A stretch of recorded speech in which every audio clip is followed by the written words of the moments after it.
The Bush administration's position on torture has, like so many of its policies, become increasingly tortured.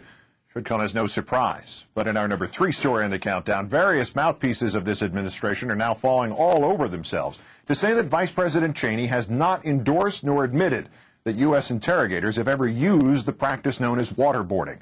But what the Vice President clearly did say when asked about dunking terrorism suspects in water was that it was a, quote, no-brainer. In a radio interview on station WDAY in Fargo, North Dakota, the host, Scott Hennon, let the Vice President know that on the subject of dunking a terrorist in water, his listeners are, quote, all for it. Mr. Cheney agreed that the debate seems silly and said that, quote, with respect to our ability to interrogate high-value detainees like Khalid Sheikh Mohammed, that's been a very important tool. Would you agree a dunk in water is a no-brainer if it can save lives? Well, it's a no-brainer for me, but for a while there I was criticized as being the vice president for torture. We don't torture. Mr. Cheney added that, quote, you can have a fairly robust interrogation program without torture. Enter administration damage control. Mr. Cheney's spokeswoman saying that the vice president, quote, never goes into what may or may not be techniques or methods of questioning. And when President Bush was asked about Mr. Cheney's comments, he said, quote, this country doesn't torture. The administration's distress with the vice president's comments, understandable. Though he never used the word waterboard, he implied that it had been used and was an acceptable practice, what he might call robust interrogation. But the U.S. Army has banned waterboarding, along with other techniques, as cruel, inhuman, and degrading treatment, already outlawed by the Geneva Conventions. And when a trio of senators, including John McCain, arrived at their compromise with the president on the Military Commissions Act last month, the senators claimed that waterboarding had been effectively prohibited. The reality, lawmakers had left plenty of room for the president to decide which techniques were legal. So waterboarding, which makes the subject feel as if he is about to drown, could be fair game. We will show one version of it here. The subject is a former Navy SEAL, Kaj Larson. He says he hired Army instructors to perform this demonstration.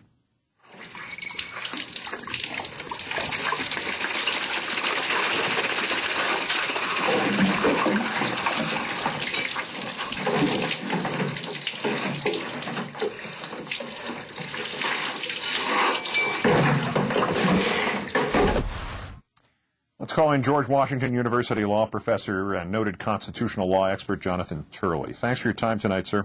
Thanks, Keith. The administration's dancing around this. Vice President, they said, did not condone torture. But can we just begin with the reality check here, presuming that neither he nor the interviewer were referencing dunk the principal at the county fair when they talked about dunking detainees? What is a fair interpretation of what Mr. Cheney said in that radio interview? Well, I'm not too sure what they possibly could mean. I mean, he could be referring to the medieval practice of throwing accused witches in water to see if they float. Maybe here they would be terrorists. But presuming that's not the case, you know, this phrase of dunking people in water has been the common response for about a year among conservatives to describe waterboarding. And the fact that I think is perfectly clear to Cheney what he was referring to. But the thing that I think is most telling is they can't express what it could be otherwise. You know, obviously dunking someone in water is not going to get them to speak unless you've got some hydrophobia.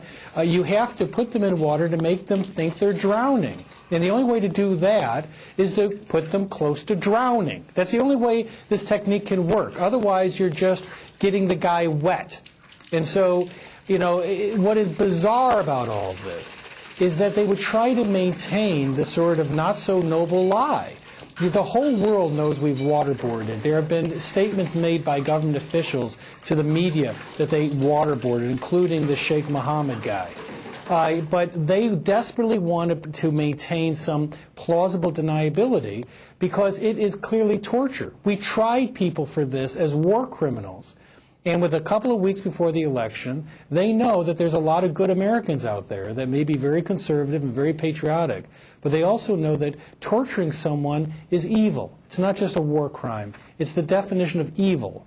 And if our government did it, it means that we're fighting a war that we say is moral and is moral, but we're using immoral means.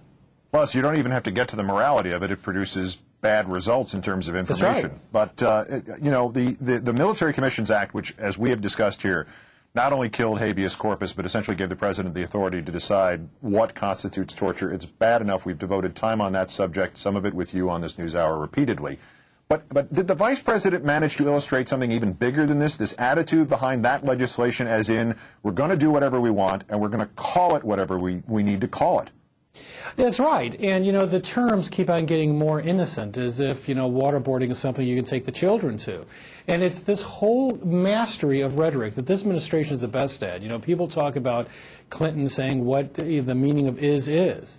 But there's a continual effort this administration to change verbiage to avoid directly dealing with the fact that we've embraced torture as a practice in one of the most despicable changes in this country's history and values. And that there are people out there, American citizens, who have been torturing people upon the orders of the president.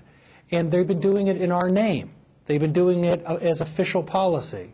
And I think the administration is desperate now to avoid that label, but it's the practice, not the rhetoric, which is going to define what we've done. So is that it, that this very careful effort by the administration to say that it does not give away interrogation techniques? Tony Snow said it, Mr. Cheney's spokeswoman said it. They claim they don't want to tip off the enemy. Has that boat not sailed? Is that not just a cover-up at this point through the fact that they're already using this technique? Well, it's laughable. I mean, they're saying that, we have no problem with dunking people in water. What are they talking about? They're not talking about a rinse and a pedicure. They're talking about an interrogation technique using water. The only interrogation technique to use water in that sense is to convince someone they're drowning by almost drowning them. That's what waterboarding is. It's torture. It's a war crime.